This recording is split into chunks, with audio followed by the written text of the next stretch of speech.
told you, Kenya House is about showcasing Kenya of the past, the present, and the future. And we have Muriithi Ndegwa, who is going to be explaining to us about this journey for Kenya. Thank you very much for joining us. You're most welcome. So, sir, take us through the journey of Kenya. I think the journey of Kenya starts with the oldest human fossil which has been discovered in the world. And this is what we call the Turkana boy. If you look at that skeleton, basically this is the only full skeleton of a humanid, somebody who has the features like of a boy. And this skeleton was discovered someplace in Turkana. It's called the Turkana boy. And this is now basically showcasing Kenya from the past perspective, from the past as it were. So moving from the past, with the Turkana boy being like the showcase, then we move to the present and then to the future. We've been involved in every major sporting activity, as we've been told, since 1956. And as you know, from the middle to the long distance races, Kenya has all the time been winning. So here, basically, we'll be showing some of the artifacts of the old.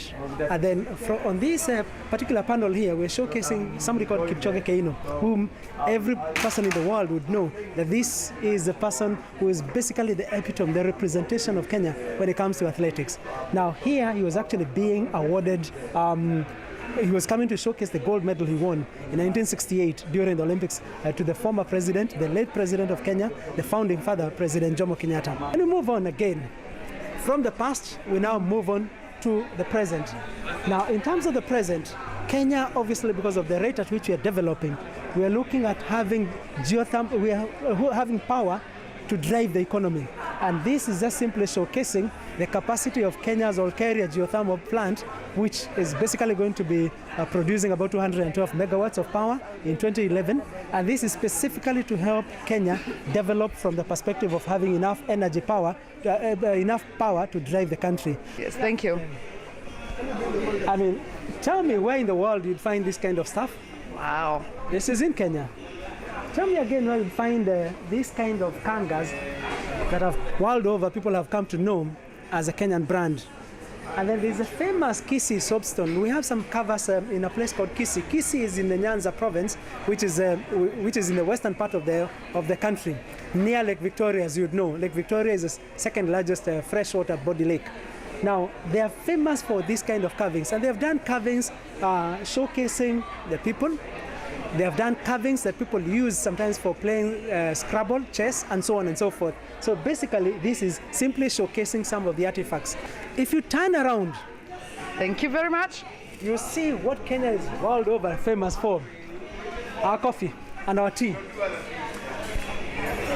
They say, maybe you can confirm that Kenyan tea is usually used to blend other lower grade teas because it's so high in quality that we produce some of the best tea. The Kericho Gold, for example, the Baraka, and there are so many others that we're showcasing over here. Then obviously there's coffee, and world over Kenyan tea is known for its rich aroma, fragrance, and also the smell and the taste. And then our viewers actually know that we, especially diasporians, they go a long way to actually get the Kenyan tea and the Kenyan coffee to supermarkets that actually keeps them. So that's how well the Kenyan tea is doing in the UK. And then now, from the past to the present, we move to the future. And in terms of the future, we are saying that Kenya is very well known in terms of tourism. It's known in terms of agricultural products. It's known in terms of flowers. But we need to diversify our economy. We need to diversify the country so that we can show a whole holistic aspect of what Kenya is all about.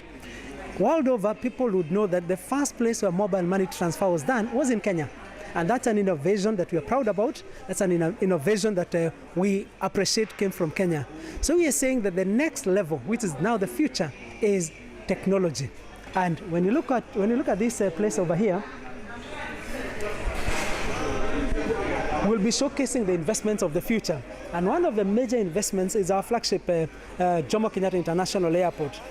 So as to have a capacity to be able to handle the many flights, international flights that are coming into the country.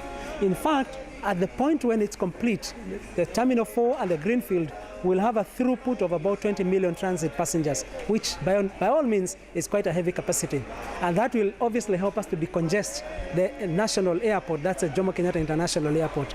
Besides that also, we are talking about technology in places like where we'll have the first techno city in the whole of East and Central Africa. That's Konza City. That's Konza City, exactly.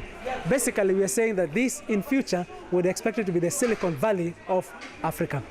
And when you look at this, this is where Africa's Silicon Savannah begins. Konza is a greenfield area, but has now been is being developed so that it becomes like a technological city, as it were. So there are many, many projects under Vision 2030. And this London 2012 gives us the opportunity to talk about all these projects, which during the investment conference, our Vision 2030 people will be talking about.